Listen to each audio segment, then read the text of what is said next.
Okay, Sophie. Place. Yes, good girl. Sophie, sit. Yes. Sophie, down. Yes, good girl.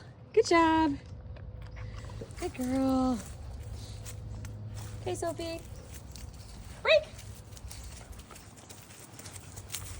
Sophie, touch. Yes, good girl. Sophie, place. Yes, good girl, sit. Yes, down. Yes, good job. Good job, Sophie. Look. Come here. Sophie, look. Yes, good girl. Good job. Okay, Sophie, break. All right, this video is going over the place command, which is used to put Sophie in a specific location. Now, what I mean by specific is whatever it is you're pointing to, and that thing just needs to have some level of boundaries. We use elevated dog beds here because they create such nice, well-defined boundaries, given that they are up off the ground. So they're a really good teaching tool to use in the beginning, but really anything can be used. So it could be a regular dog bed, it could be a blanket, it could be a park bench, it could be the scale at the vet.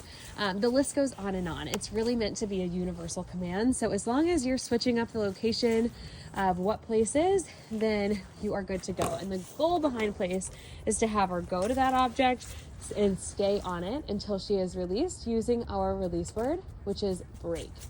Now, break is our release word across the board. So we use it for stay, we use it for heel, etc. But it's really important to note that while it sounds like a command, it's really just meant to be a verbal signal to her that her work is over. So what that means is she is free to go do whatever she wants within the rules and boundaries we have set after we say break.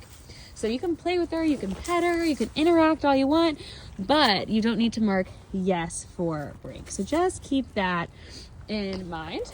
And then for place, the other big thing to mention, again, we went over this a little bit in the hand signals, but just make sure whenever you're pointing to whatever it is you're using, you point really close. We are not going to be pointing across the yard. It's too hard for them to decipher what it is we're pointing to. And then also just a tip, if you are introducing something brand new, so say you take her to the park bench, you want her to kind of decompress for a second, you want to put her up out of the way, let her calm down, you're going to use place, but you're introducing something brand new. What you want to do the very first time you introduce something is lure her on and off. So we're going to lure her on. Oh, good girl. We're going to lure her off. Oh, nice. Good job. We're going to lure her on. Yay, good girl. And lure her off. And once you're really confident that she knows how to get on and off there with no problems, then you can introduce it as place.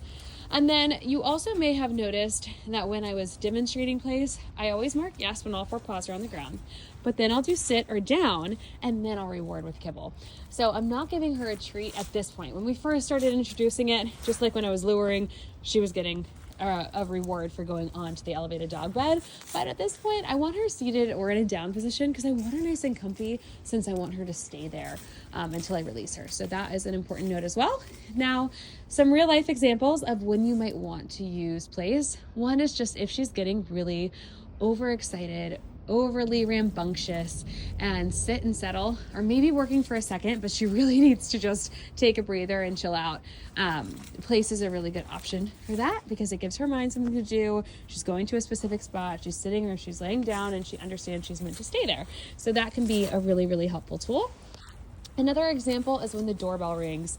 I like using place for this. Some people will use Go Crate, or if you have one specific dog bed that stays in your living room in one permanent spot, you could assign something like Go to Your Bed to that. We wouldn't use place because we want it to be universal, but you could assign that Go to Your Bed and do doorbell work with that.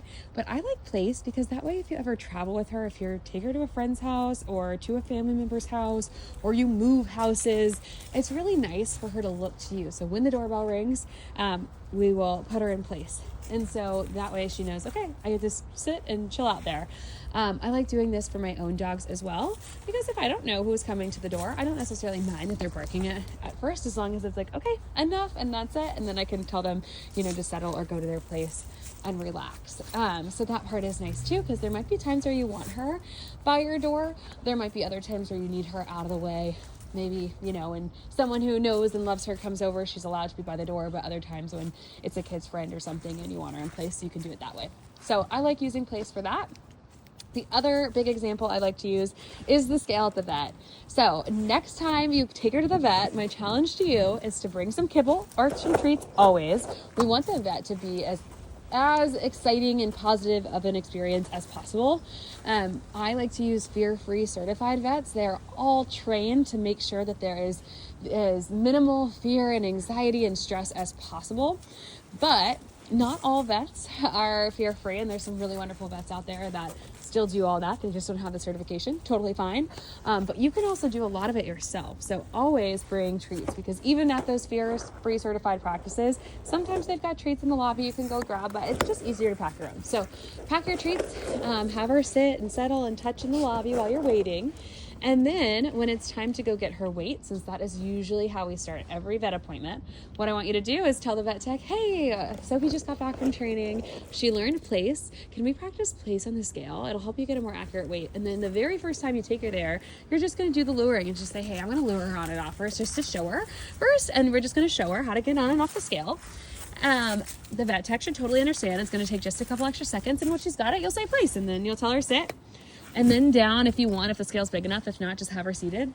And then you've got a nice accurate weight, and we're not trying to kind of rearrange her and everything. It can be challenging to get dogs on a scale because they're metal and they feel weird on their paws and all of that. So I found that doing place with the dogs really helps. You can also do what I call the blanket technique with her. I recommend this to everyone too, is go out, get a really big blanket that is going to be Sophie's special blanket. And the very first time you introduce this blanket, I want it to be folded up on an elevated dog bed or a regular dog bed, and you will practice place on that. And then you're going to move it in the same exact shape once she's mastered that onto the floor, practice there, move it all around different locations. And then the great thing about a blanket is you can spread it out. So if you ever allow her on furniture, you can spread out the blanket and do it that way. So it's not a free-for-all. She has to stay within the boundaries of the blanket, and she's got to be nice and calm, but you can sit on it, with her, which is great. So you can still cuddle. But also when you go to the scale at the vet, like I do this for my own Great Dane, she is just a little bit picky about surfaces. She's a rescue and she doesn't like hard surfaces, and that's totally fine. I get it, want to be cozy. So we use the blanket technique, always have, especially when I was living in New York, because I took her everywhere, but it's hard to find a spot to get a Great Dane out of the way. But I brought it with me to brunch with friends and to friends' apartments and to adoption events, because I was very involved in all of the animal welfare stuff in New York. So the blanket is really awesome. But then I started using it at the vet because it was like such a challenge, especially in the beginning, to get her on that scale. But if we put the blanket on there and cover the scale and then they zero it out, it's no problem. So if you do the blanket technique, you can also utilize this at the vet's office. And it's really fun to like practice command work in front of new people, in front of a new place at the vet, and they'll be impressed too. So highly recommend doing that. But that is the place command. It's come pretty naturally to Sophie. She's really good at it. She does love these elevated dog beds, so I definitely recommend getting one. But yeah, that is place. If you have any questions about it, please do not hesitate to reach out.